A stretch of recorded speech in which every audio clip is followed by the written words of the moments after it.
just a brief recap on the second half of Zion, and then to continue. So in Zion, the second half, we brought in the concept from the Marash of Hashem's love for us. Avas Olam Avtich.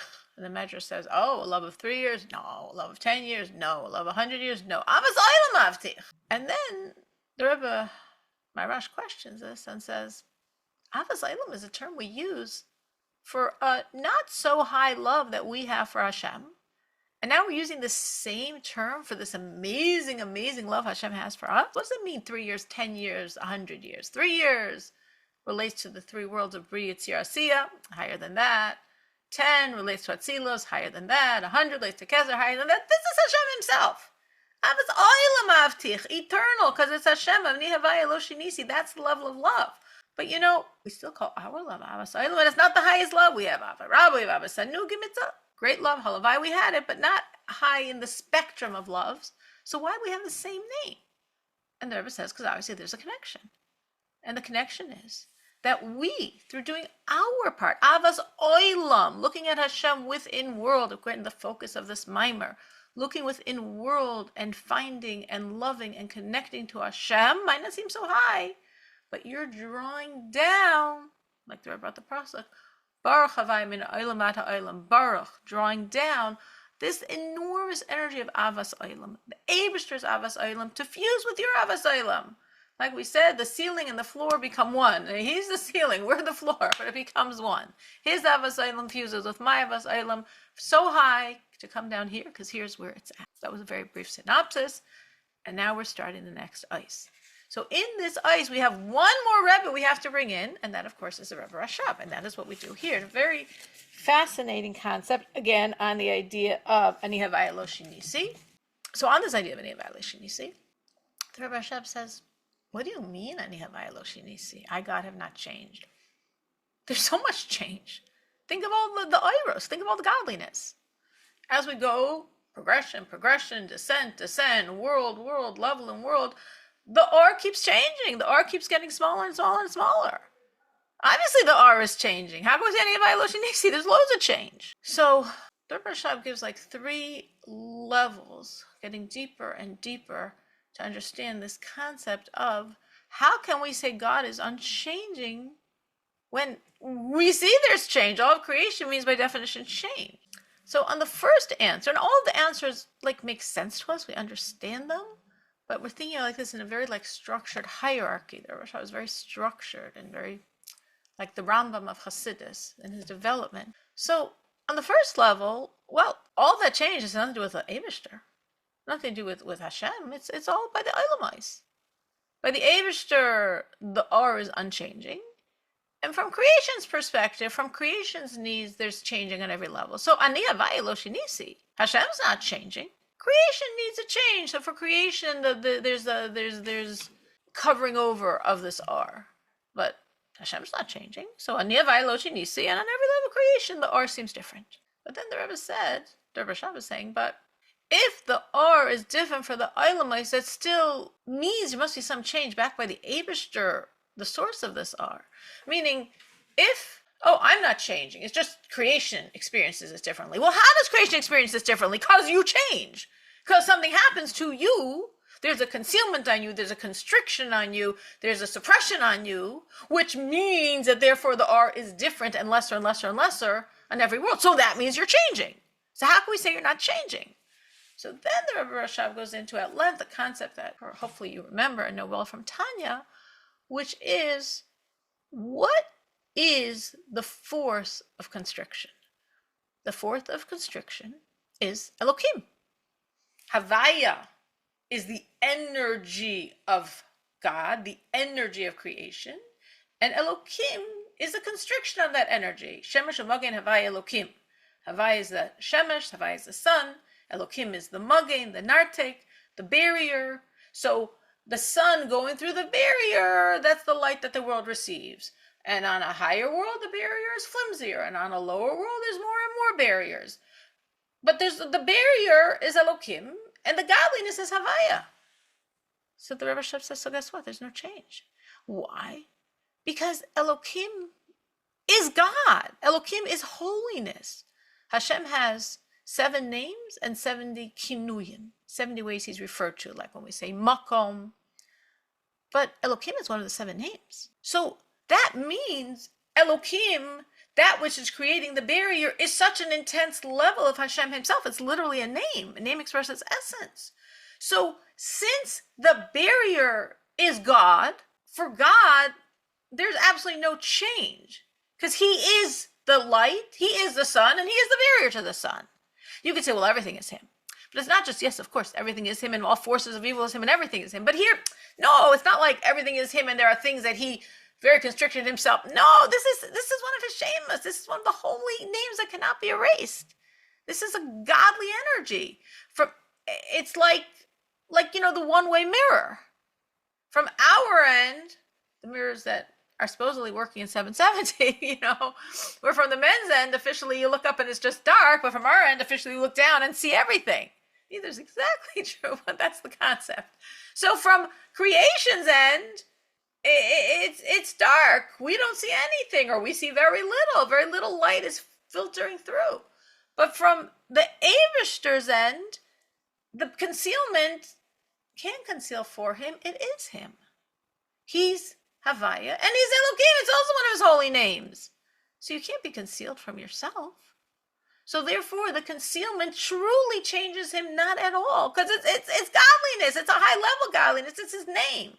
So on that level, ani Havaya lo shinisi. And then we go into the 3rd level, which is the strongest and fascinating. I never heard before expressed like this. So Rebbe says, but still there's change. How do I know there's change? Because every creation has its own specific permutation of energy, its own name. Every creation is vivified by its name in Lashon HaKodesh. And every creation's name is different. So that means there's constant changes as per every creation. There's another change, there's another difference, there's another kvetch, there's another nuance. That's why this is a this and not this. This is a piece of inanimate Gashmis, this is a piece of inanimate Gashmis, but they're very different. Because they have different names, they have different energies. That's what creates differences. So this is like there's a lot of changes. Sarah says no. But let's understand something. Creation is yesh me'ayin, not yesh me'yesh. Yesh me'yesh, like the mashal always given, is you have a block of silver, and the silversmith fashions it into some beautiful whatever, a bowl, a lichter, a becher, a menorah, something Purim-oriented, shalchmanas basket for some very wealthy individual. And then he sells it, he walks away from it, it sits on his shelf. Because it's yesh me'yesh. It's a block of silver that existed before him, and now it's a silver shalchmanas basket that exists without him. It's yesh me'yesh. Doesn't need his constant attention and care to exist. But creation is yesh me'ayin, which means creation makes no sense. Which means creation has to constantly, as we know, be revivified again and again and again for it to be. So the or always has to be within the creation. So within this hand sanitizer, Walmart brand, within this hand sanitizer, Walmart brand, is godly energy. If there wasn't godly energy, this wouldn't be. It would cease to exist, because this makes no sense. This is an aberration. This is Gashmias. This is a yesh me'ayin. How could yesh exist from godliness? Because Hashem is constantly revivifying by its specific or. Okay, we know that concept. Now, let's introduce another concept. A classical idea from Tanya that Alter Rebbe develops at length in Shar HaYich V'Emunah. We always use the mashal of sun and sunlight for godliness. It's the best mashal we have. And we bring this idea up many times. The sun is ultimately powerful. But at its source, where it's so strong, its light, its energy doesn't exist at all. Because the sun is so powerful, it overwhelms its rays. We, on planet Earth, 92 safe million miles away from the sun, we benefit from the rays, and we have light from the rays, and we have heat from the rays, we have energy from the rays. But that's because we're 92 million miles away. If we were closer, we would burn up, and if we were further, we would freeze. So Hashem, of course, did it perfectly. But let's follow the ray and go back from 92 million miles. Let's go closer and closer and closer and closer. At a certain point, and I don't know, but I'm sure Dr. Google does, at a certain point, the ray would suddenly cease to exist. So we're following the ray from our safe 92 million miles away. And of course, as we get closer to the sun, and it's 80 million miles, and 70 million miles, and 60 million miles, and 50 million miles, the ray is getting more and more and more powerful. And then at a certain point, she disappears. It doesn't exist. Because when you're that close to the sun, I don't know how close it is, when you get that close to the sun, there's no concept of a ray. And that is a classical mashal Chassidus uses, developed at length in Shari Yichov Emunah, referenced many times in the Likutei Amarim, how, depending on whatever we're talking about, is so bottle to the Eibishter when you're at the sun. The ray isn't bottle 92 million miles away. The ray here is a very big deal. But when you get close to the sun, the ray doesn't exist at all. So in our context, there's what Chassidus calls the Ma'or. Ma'or means a source of light. The Eibishter Alain, Atzmos of Hus, Hashem in essence and being. And there's the Or. There's the godliness that flows from the Ma'or. There's the light bulb, and there's the light that fills the room. There's the sun, and there's the rays of the sun. There's God, and there's godliness. So this hand sanitizer has R in it. That's how it exists. A very specific permutation of R. That's why it's a hand sanitizer and not a yoga block. This physical expression of that R is completely bottled to the R. What do we mean by completely bottled to the R? If the R left, it wouldn't exist at all. The R is always in it. It has to be in it. It has to constantly revivify. And if it stopped revivifying, it would cease to exist. So this, though it seems to have existence, has no existence. It's totally nullified to its specific life source, that R. That R, by the Ma'ar, by God himself, has no existence. It's the ray by the sun. It's the light by the light bulb. It's godliness by God. No existence at all, totally nullified. Well, you know what? Where's that Mar? That Mar is here. That Mar is everywhere. There's no space and there's no time. So in an absolute absence of space, all space is him. Ani Havai Lo Shinisi. It's not that the Mar is not here. It's not for that matter the Mar is not on planet Atzilus. Ani Havai Lo Shinisi. All there was Ma'ar. All there is Ma'ar. All there will be is Ma'ar. The Ma'ar never changes. Ani Havai Lo Shinisi. All there is him. So the bottle is totally nullified to its source, the R, because it's an aberration. It's a yesh me ayin. Yesh me ayin can't exist unless the ayin is constantly revivifying it. So this has no existence. It's totally nullified to its R. The R is in its source. It's not like 92 million miles away, there's the Ma'ar. The Ma'ar is here. The Ma'ar is everywhere. There's no space for the Ma'ar. There's no spatial concept. We are in a box. We think of space. There's no space. The Ma'ar is everywhere. So the Nivra is totally nullified to its R. It wouldn't exist otherwise. The R, of course, is nullified to the Ma'ar because the Ma'ar is here. You're the ray by the sun. You don't exist at all. So therefore, every single Nivra really is totally within the Ma'ar. The creation nullified to its R, the R nullified to the Ma'ar. Every creation is really subsumed within that Ma'ar. So when we're looking, we're saying, wait, how is that Niva Lo Shinisi? There's so many different levels. Well, that's for Oilamos. That doesn't affect God at all. But wait, how does it not affect him? I mean, he's changing. I mean, there should be some effect. Well, the change is him. You can't hide yourself from yourself. The change is created by Shem Elokim. Shem Elokim is him. So, no, it's a one-way mirror. But even when we're not talking about a change, meaning a lessering of level, just the different nuances to make all of different creations, those all are changes. There's no change. Because that item itself is within its R, which is within the Ma'ar. The Ma'ar is unchanging and contains all. So as it emerges out from the perspective of creation, each of these things has a separate identity, but they really don't. Each of them is subsumed within their R, which is subsumed within the Ma'ar. Everything is part of the Shemesh. Everything is one within the sun. It all is part of the origin point. So actually, it all is. Now, when we look and we say, no, there were no hand sanitizers before Tzimtzum Harishon. Fine, because we're being keppeled. We're being small-minded, and we see this as something separate and distinct and exist. Chassidus says, what are you talking about? This existence is only as per its R. And that or is within the ma'ar. So this is within the ma'ar. So everything is within the ma'ar. So it's like we're looking at like you think of, you have something, you pull out a line, you pull out a line, you pull out a line, but let go, snaps right back in. Pulled it out, goes right back in. Does it look any different? No, it doesn't look any different at all. You pulled it out, it went right back in. It doesn't look any different at all. So every one of these, this is like this tenuous line that just goes right back in, because that's really what it all is. So truly, the Rebbe says, Ani havaya lo shinisi. At this point, the Rebbe says, wow, imagine how we would change if we really thought about these ideas. Now we're trying to think about these ideas.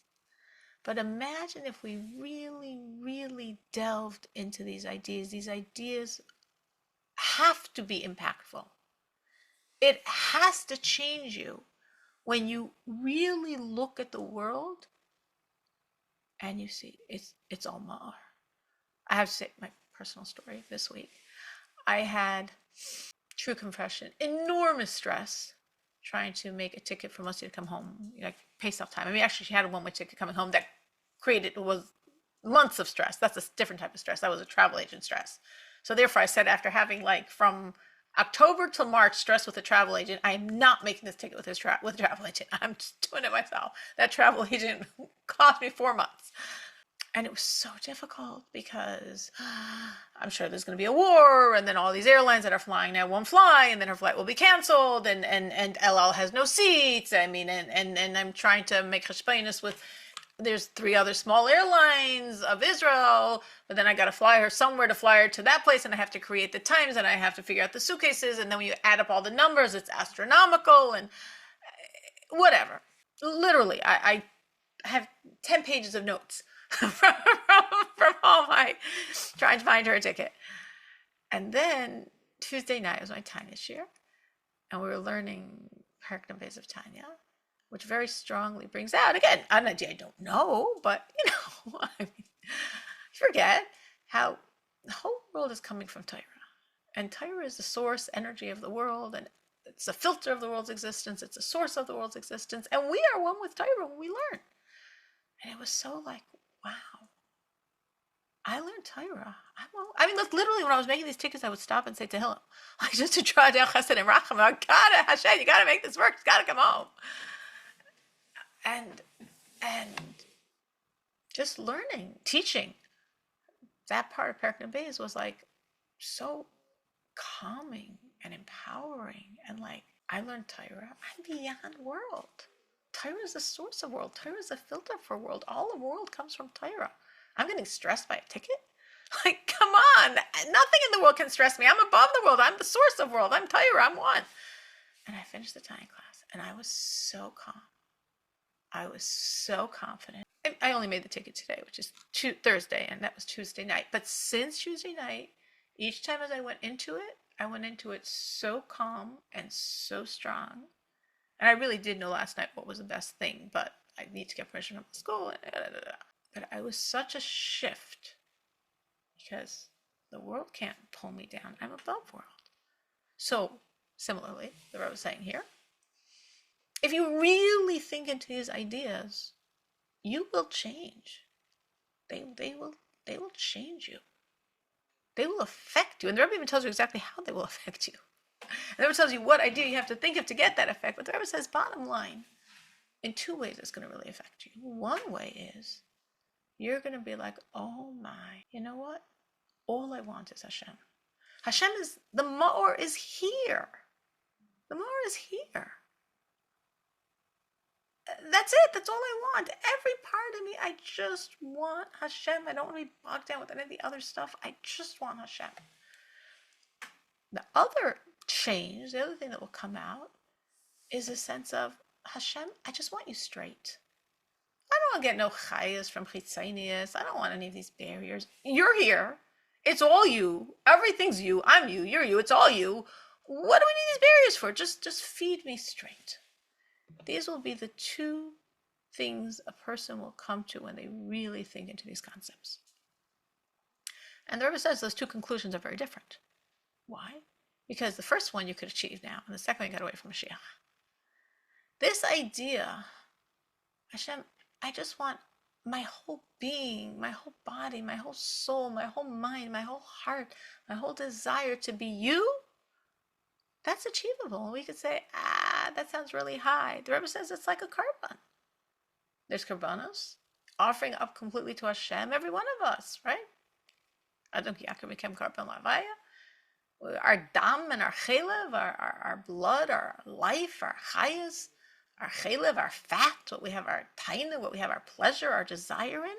It's all korban, it's all for Hashem. And we're like, whoa, that's really high. That was like the times of the Beis HaMikdash, not me, not now. Don't you know I've been stuck in gullahs for 1900 years? And there was just, no, it's the opposite. You've gotten stronger over the 1900 years. When you lived in Israel in the Beis HaMikdash, God was so revealed. You weren't so strong. God was so revealed. You didn't have to be so strong. Over 1900 years, you developed some strength. Over 1900 years, there's been a lot of self-sacrifice for God. Very thematic to Purim. Then a lot of self-sacrifice to God. And with all this self-sacrifice, you know how strong you are? You know all the darkness you have to overcome? Like every day, yeah, we do know a little bit of all the darkness we have to overcome inside and outside. That makes you super strong. So it's not like, well, in the times of Beis HaMikdash, they could be korbanos for Hashem. No, the Rebbe says now you could be a korban. Now you have the strength. All your Mesiras Nefesh, all that darkness you crush, you can do it. So this is really doable, the Rebbe says. A person really could dedicate themselves. This is also, besides being very connected to Purim, I thought it was Hashgacha Pratis, very connected to the idea of like Parshas Tetzaveh, Truma Tetzaveh, where the Rebbe says so many times, you're the Lebedik of Beis HaMikdash. V'shachanti b'socham. Basic sicha. Take a lump of gold and throw it in the fire, and Hashem pulls out a menorah. Because we can't make menorahs. We can't make something from gold that's going to illuminate the world, but Hashem can. But we have to put it in the fire. And the Rebbe says, you have to take all your stuff and put it in the burning fires of your heart of passion and love for Hashem, and Hashem will produce the menorah. The menorah will come forth. So we can do this, the Rebbe is saying. Connects to Purim, it connects to Parshas Tetzaveh. We can do this. We can truly be in a state, if we keep thinking about these ideas, that Eibishter, every part of me, I just want to be. But the Rebbe says, your second desire, thank you, Yudis, for joining. But the Rebbe says, your second desire, Eibishter, I just want to get my chayas from you. I don't want any intermediaries. I don't want any chitzaynias. I just want you. The Rebbe says it's beautiful, and it will happen by Mashiach. Because yes, ani havaya lo shenisi, yes, it's all from Hashem, but until the complete revelation of Mashiach, there are barriers that we can't get past.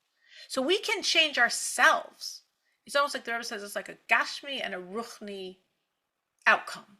The gashmi outcome, so to speak, is me. I can change me. I can make me a person that all I want is Hashem. My mind is for Hashem. My heart is for Hashem. My body is for Hashem. My possessions are for Hashem. I can do that. The Rebbe trusts us a lot. The Rebbe thinks we're a lot more powerful than we ever fantasized. But the ruchnius element, that, hey, Hashem, no barriers between us. You're feeding me directly. The Rebbe says, for that, yes, that is true. That is ani havaya lo shenisi. It's all Hashem, and there's nothing but Hashem, and therefore we all should be fed directly by Hashem. But for that to be revealed, for that to be obvious, for that we need Mashiach. And the Rebbe says, and what you're doing now is bringing Mashiach. What you're doing now is bringing Mashiach. We have the Avodah, right? The Krushim, Ksharim, the Mishkan, the transformation of the Rosh Shus, the utilizing all the physical and giving it to God. Everything we discussed in this whole mimer. Amazing mimer. All these concepts of taking this physical world, and here Hashem is. In the Yesh HaNivra is the Yesh HaMiti. The most powerful place to be is here now as physical human beings dealing with lots of physicality. So Baruch Hashem, we live in the 21st century in America. We've got lots of physicality. That's great. And when Yudis is on, I've been thinking so much about what we said at the Fabranian last week. Look at the Rebbetzin. What a synergy of such spirituality and holiness we can't fathom, expressed in physical, because that's where it's at. It's at the physical. And that's what this mimer is saying. We have such power. Oh, you thought in the times of the Beis HaMikdash you have power? No, you have power in 21st century American gullahs. So all of our avodah is going to make that transformation that will be revealed by Mashiach. Yes, by Mashiach we'll see it, but we're creating it now. We're taking the sheker and making it a kesher and making it a keresh through our Torah, through our mitzvahs, through our mesiras nefesh, through our saying Hashem, we want you. And that's creating the reality of Mashiach. And that was the end of this ice. And we are actually up to the conclusion. And I guess we can maybe do that inside. I think that'd be sort of nice. So we're up to now the final ice of this mimer. The mimer, by the way, is only 9 ices, but somehow it felt very long. So we get the conclusion. Hakol holei chachar hachisum. You get the end. You got everything. So this is good. That's why we're going to read it inside. Because this is, like, bottom line. V'zehu basi ligani achoisi kala. This is what we mean. I've come into my garden, my sister, my bride. Dikar shchina v'taltaina ma'isa. That originally, the Ikar Shechina was here. And the way we bring it back, the service, the work, make a Beis HaMikdash. Hashem wants to dwell. He wants to dwell in each of us. Each one of us is his Beis HaMikdash. Our heart is his Beis HaMikdash. The fires in our heart is his Beis HaMikdash. Through us, he shines in this world. And this is, the Rebbe's pulling in the themes we developed here, through those standing atzei shitim, right? This acacia wood, shitim, shtus, turning, sub-rational. We want to make it super-rational. Standing, lashon amudim shenitzavim ba'aretz, those pillars we discussed, right? That they're planted in the earth and they go all the way up, high. The highest highs, pillar connected all the way down to physical reality. That's the bond. The highest energies have to be expressed here. And the more physical, the more the energy. As a little girl, we used to go into the Hebrew bookstore. We liked the gum there. My grandmother was very firm. She was always saying Tehillim. And I remember I loved, and when I would go to the Hebrew bookstore, I'd always look at the Hebrew words, the black on the white, the way the Hebrew letters dance on the page was just, I couldn't resist it. There's something about that the letters are just gorgeous. And I think that's like this synthesis of world with God. Absolutely. And that's what this mimer is saying. It's interesting how you connected as a child to the letters of the Aleph base, because of course the whole idea is how that's the energy of this world. Everything is created by letters, by words, this specific letters. They are the dance, they are the energy, they are the chayas. Yeah. That's very true. And I'm saying this whole thematic throughout this mimer is this piece of, the vibrations of the physicality. And obviously, in theory, we get it completely. When it comes down to each one of us, I think we always have to think, so how much Gashmius can I handle without me being lost in it instead of me mastering it?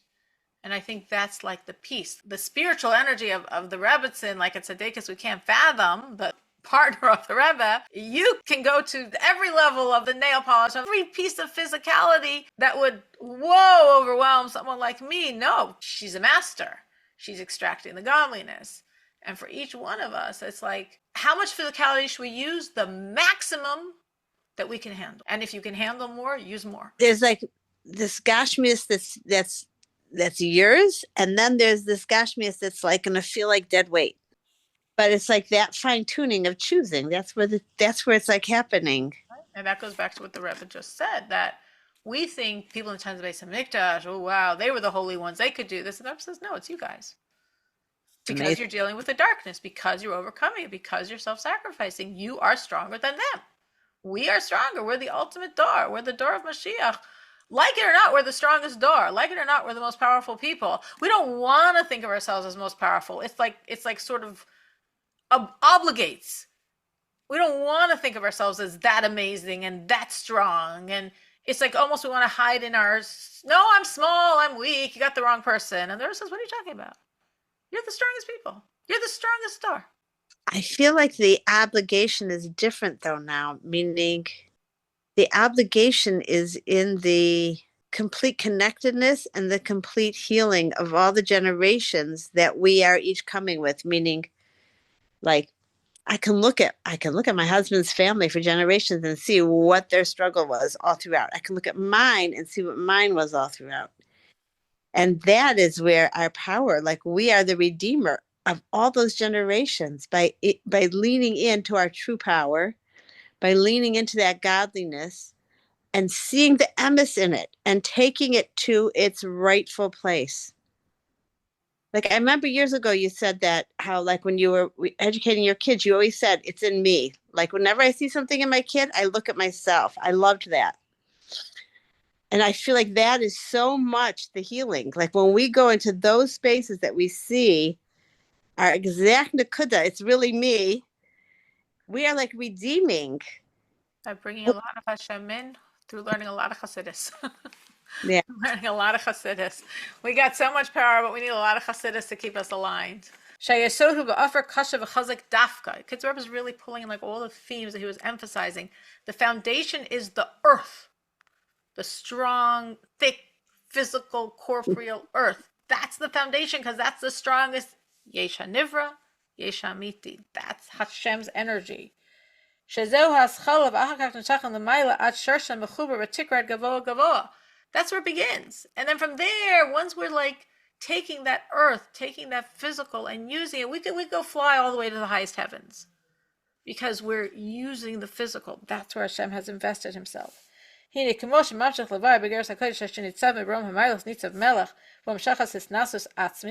Just like we explained that the lower the energy, that's what creates the sovereignty of the king. And we discussed about this with us, the dimmed coals. We're the Am, ein melech below Am. How does Hashem become a melech? Because he has an Am that recognizes him. Am, low, yeah, physical. Yeah, within this world, we have this power of his nasos, of elevating and bringing out the sovereignty of the king himself. A melech below Am. There's no king without an Am, without a nation, without dimmed coals. We're not alive, vibrant, excited coals. We're dim. We've been through a lot, and we're still persevering. We're dimmed, but there's a light still flickering. We still keep connecting. We still keep believing.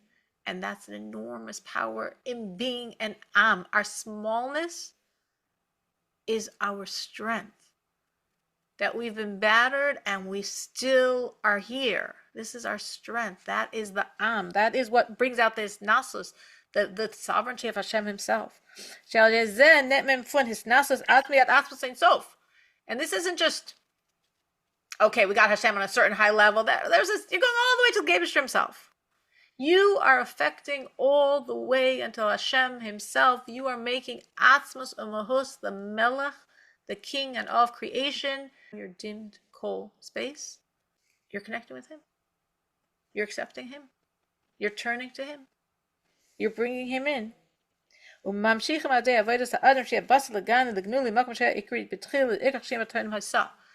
through this work of connecting to Hashem, of realigning ourselves to Hashem, of living a life for Hashem, Basi Ligani. We're the ones. What we're doing, and it might not seem like big and glorious, and nobody's noticing us, and nobody's calling out our name, and nobody's applauding, for sure not our kids, whatever we're doing, this is creating the Basi Ligani. This is bringing the Shekhinah back for real, permanently. The Eibishter revealed, as we're saying here, in such a way that we're getting from him directly without any barriers. It's so real. It's so obvious. She has a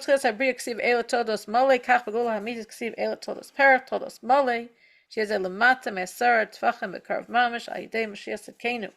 That just like at the beginning of creation, so too now, but in a much higher level. We're not just going back to Sheshet Tzimei Bereshis Kaidim Hachet. For that we need 5,785 years. It's not that the Bria is Male. We are the ones making it Male. We, the parrots, the porates, that we burst through the barriers. And it's so interesting. There was a sikh I was learning where the Rebbe was saying that we speak of ufarasta, pirates, breaking through buildings. And the Rebbe says, wait a minute, what are these buildings? Are we breaking through the barriers of Klippa? Breaking through Klippa is not paratsta. Klippa's not real. Klippa's evil. If you break down a house of Klippa, that's great. That's binyan. That's construction. That's not pirates. To be pirates, to burst through and smash the walls, those have to be real walls. That has to be a real house. Which means it has to be a house of Kedusha. It has to be walls of Kedusha. Because if you're breaking through walls of Klippa, that's not destruction, that's construction. That's binyan. That's not pirates. So what does this mean that we're pirates? Melech HaMashiach is called the porates. We are porates. We are ufarasta. We're bursting forth. It means even in our ruchnius, we shouldn't have barriers. We should be porates. We shouldn't limit ourselves and define ourselves and make ourselves small, because whatever the barrier is, even in ruchnius, we're the porates. We burst through it. And that's how we create a reality of Mashiach that's not going back to Sheshes Mei Bereshis Kaidim HaChet. That's how we create something far bigger. By being those coals and still believing, and being Meister Nefesh, because we're working with the physical and revealing Hashem's Atzmos Mahus in the physical and bring him back to this world. And that was this very, very powerful mimer. We did it. Very, very, very powerful, very beautiful that we actually learned this whole mimer, and very, very strong. And as the Rebbe was saying in the mimer, the whole thing is we're supposed to change because of it. So we have this gift that we can learn Chassidus and get lifted up past ourselves.